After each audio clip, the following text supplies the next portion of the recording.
हमारे साथ हैं बीजेपी किसान मोर्चा के नवनियुक्त प्रदेश अध्यक्ष हरिराम रणवा। उनसे बात करते हैं। हरिराम जी, किसानों के लिए क्या प्रोग्राम लेके चलेंगे आप पार्टी से जोड़ने के लिए और किसानों तक पार्टी की बात पहुंचाने के सबसे पहले तो मैं हमारे राष्ट्रीय नेतृत्व और प्रदेश नेतृत्व का आभार प्रकट करता हूं कि मेरे जैसे एक साधारण कार्यकर्ता और किसान के घर में पैदा हुए व्यक्ति को किसान मोर्चा के प्रदेश अध्यक्ष जैसी अहम जिम्मेदारी दी है। किसान देश का वह प्रहरी है जो खुद अनाज पैदा करके और खुद भूखे रह सकता है, लेकिन देश के आम नागरिक का पेट पालने का काम देश का किसान करता है। ऐसे वर्ग में हम प्रत्येक किसान परिवार तक जाकर किसान के हितों की रक्षा करने का काम करेंगे। किसान जागरूक बने, किसान ट्रेडिशनल खेती से बढ़कर के अन्य प्रकार की वो सारी खेती के प्रकल्प, जिन प्रकल्प के माध्यम से किसान आत्मनिर्भर बनने के साथ साथ, जैसे देश के प्रधानमंत्री नरेंद्र मोदी जी चाहते हैं कि 2022 तक प्रत्येक किसान की आय दुगनी की जा सके, उस दिशा में भी हम प्रभावी कदम उठाने की दिशा में काम करेंगे। किसान जागरूक होना, किसान अवेयर होना, ये अपने आप में बहुत बड़ी आवश्यकता है।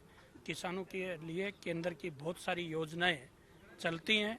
प्रत्येक योजना के संबंध में किसान अवगत हो और पात्र किसान को उसका लाभ मिल सके, पूरी किसान मोर्चे की टीम मिलकर के किसान हित में नीचे तक जाकर काम करेगी।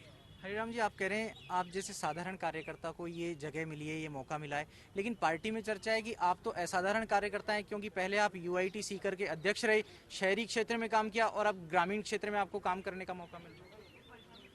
ये तय है कि पार्टी ने समय समय पर मुझे संगठनात्मक कार्यों की जिम्मेदारी भी दी है। मैं सीकर का जिला महामंत्री रहा 5 साल तक, 5 साल सीकर पार्टी का जिलाध्यक्ष रहा और मुझे यूआईटी में भी काम करने का मौका मिला है। पर मैं इस बात में अपने आप को इसलिए गौरवान्वित महसूस करता हूं कि मैं जब सीकर यूआईटी का चेयरमैन था तो भी यूआईटी के पास शहर का बाहरी क्षेत्र जिसमें गांव रहते हैं वही आता है। और मैं आज विश्वास पूर्वक कह सकता हूं कि राजस्थान की सारी यूआईटीज में ग्रामीण क्षेत्र में जो काम हमने सीकर में किया वैसा काम कोई यूआईटी नहीं कर पाई। और हमने सेक्टर प्लान बनाते हुए, राजस्थान की पहली यूआईटी थी जिसने सेक्टर प्लान अप्रूव्ड करा करके और सीकर की जनता को राहत देने का काम किया था। रणवा जी, एक सवाल आप ही के उत्तर से निकल रहा है कि जो किसानों की आय दोगुनी करनी है, उसको लेकर किसानों के मन में भी जिज्ञासा है और आम जनता के मन में भी कि वो आय है कितनी जिसको दोगुनी करनी है। दरअसल किसान की आय का यदि हम मूल्यांकन करें तो किसान की आय बहुत कम है। मैं यदि सीधी सीधी किसान के प्रत्येक परिवार की बात करूं तो 60 से 70 हज़ार रुपये एक किसान के परिवार में वार्षिक आय होती है। और जब 60 से 70 हज़ार रुपये वार्षिक आय होती है, ऐसे में परिवार के 4 सदस्य भी काम करते हैं तो प्रत्येक सदस्य के 15 हज़ार रुपये वार्षिक से ज़्यादा उस किसान के हित हक में नहीं आ पाते हैं। ऐसी स्थिति में किसान को उठाना बहुत आवश्यक है और निश्चित रूप से मैं विश्वास पूर्वक कह सकता हूं कि किसान समृद्ध बने, इस दिशा में देश के प्रधानमंत्री जी का चिंतन सदैव रहा है। ऐसे पहले प्रधानमंत्री जी हैं जिन्होंने किसान के खाते में सीधा पैसा देने का काम किया है, किसान के हित में ढेर सारी योजनाएं बनाने का काम किया है। और अभी जो किसानों के एक एफपीओ संगठन बनाकर प्रत्येक किसानों का एक समूह है जो अपने स्तर पर खड़ा होने के बाद उसको सरकार 3 करोड़ रुपए तक का पोषण देते हुए, सहायता देते हुए वो किसान कैसे आगे बढ़ सकते हैं, इस प्रकार की बहुत सारी योजनाएं केंद्र सरकार ने। लेकिन राज्य सरकार तो आपकी बात से इत्तेफाक ही नहीं रखती, केंद्र के कृषि कानूनों का विरोध कर रही है और इसमें संशोधन के लिए, इनको बाईपास करने के लिए विधानसभा का विशेष सत्र भी ला रही है। निस्संदेह राज्य सरकार ने किसानों को ठगने का काम पहले भी किया है। जब ये विधानसभा चुनाव आए तो सम्मानीय सामने की पार्टी के राष्ट्रीय अध्यक्ष जी ने यहाँ जयपुर में 1, 2, 3 से लेकर 10 तक गिनाकर कहा था कि 10 दिन में हम किसानों का कर्ज माफ़ करेंगे और संपूर्ण कर्ज माफ़ करेंगे।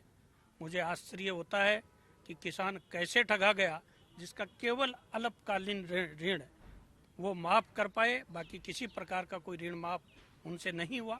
किसानों को समय समय पर कांग्रेस गुमराह पहले भी करती आई है, अब भी इन बिलों के विरोध के माध्यम से किसान को गुमराह करने का काम ये राज्य सरकार कर रही है। लेकिन जो 3 बिल आपको जनता के बीच लेकर के जिन पर बात रखनी है, कई लोग कहते हैं कि पार्टी के नेताओं को इन बिलों का नाम ही नहीं पता कि वो इन बिल के नाम क्या है, किसानों को समझाएंगे कैसे? देखो ऐसा है, ये तो कहने को कोई कुछ भी कह सकता है। किसान निसंदेह है, किसानों में काम करने वाला प्रत्येक कार्यकर्ता, हमने प्रत्येक विधानसभा तक, प्रत्येक नीचे के कार्यकर्ता तक तीनों बिलों की व्याख्या भी हमने भिजवाई है।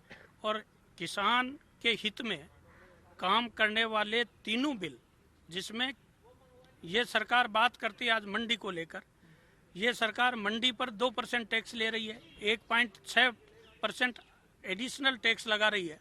और बात किसान, केवल इस बात को लेकर किसानों को गुमराह करने का प्रयास ये सरकार करती है, जो कतई नहीं चलने वाले हैं। ये जो अभी विधानसभा सत्र बुलाने की बात कर रहे हैं, पंजाब की सरकार ने जो इन बिलों को बाईपास करने की बात कही है, उसमें भी मंडी के विषय को, एमएसपी के विषय को उस सरकार ने गौण रखा है। मैं आप सबके बीच, आप सबके साथ कार्यग्रहण करके विधिवत रूप से पूरी मीडिया के लोगों के साथ बैठकर सारे बिंदुओं पर विस्तार से चर्चा करूंगा। मैं सौभाग्य मानता हूं मेरा कि मैं जिस घर में पैदा हुआ हूं, मैं जन्म से खेती के करने वाले परिवार में पैदा हुआ हूं और ऐसे परिवारों के बीच काम करने का मुझे मौका मिला है। धन्यवाद। रेणुका जी, क्या आपने इन बिलों को स्टडी किया है? आप इनके नाम और बाकी सारी चीजें बता सकते हैं दर्शकों को? हाँ, मैं निश्चित रूप से। क्या क्या नाम है इन बिलों, कृषि बिलों? बिल मैं बताता हूँ, पंपलेट मंगा के बताऊँगा। रेणुका जी, एक आप किसान पुत्र हैं, आपका हुनर अलग है, खेती का हुनर आप जानते हैं, एफपीओ की बात आपने बताई, लेकिन पार्टी के ही कार्यकर्ता एक और हुनर की बात करते हैं, राजनीति का हुनर। आपका हुनर इसमें भी परख में आया है कि वसुंधरा राजे के रहते आपको यूआईटी सीकर का चेयरमैन बनाया गया, सतीश जी ने आपको किसान मोर्चे का प्रदेश अध्यक्ष बनाया। ये विषय देखो आप लोगों के सोचने के हैं। मैं तो ऐसा मानता हूँ कि कोई भी कार्यकर्ता जिम्मेदारी पूर्वक जो जिम्मेदारी मिले उसमें काम करे, ये उस कार्यकर्ता की ड्यूटी है। और मैं हमेशा मेरी ड्यूटी का निर्वाह है। मुझे जो भी जिम्मेदारी मिली है, मैं बिना दाएं बाएं झांके सीधा मेरी ड्यूटी के निर्वाह का काम करता हूँ। मैं अगली बार आपके बीच आऊँगा तो निश्चित रूप से आप इस बात का एहसास करेंगे कि मैं जिस फील्ड में काम करता हूँ बहुत जिम्मेदारी से काम करता हूँ। तो ये हैं किसान मोर्चा के नवनियुक्त प्रदेश अध्यक्ष हरिराम रणवा, जो कह रहे हैं कि वो जो भी जिम्मेदारी उन्हें मिलती है सीधे उस पर काम करते हैं और दाएं बाएं ध्यान नहीं देते हैं। कैमरा पर्सन राहुल सिंह के साथ शशि मोहन, जी मीडिया, जयपुर।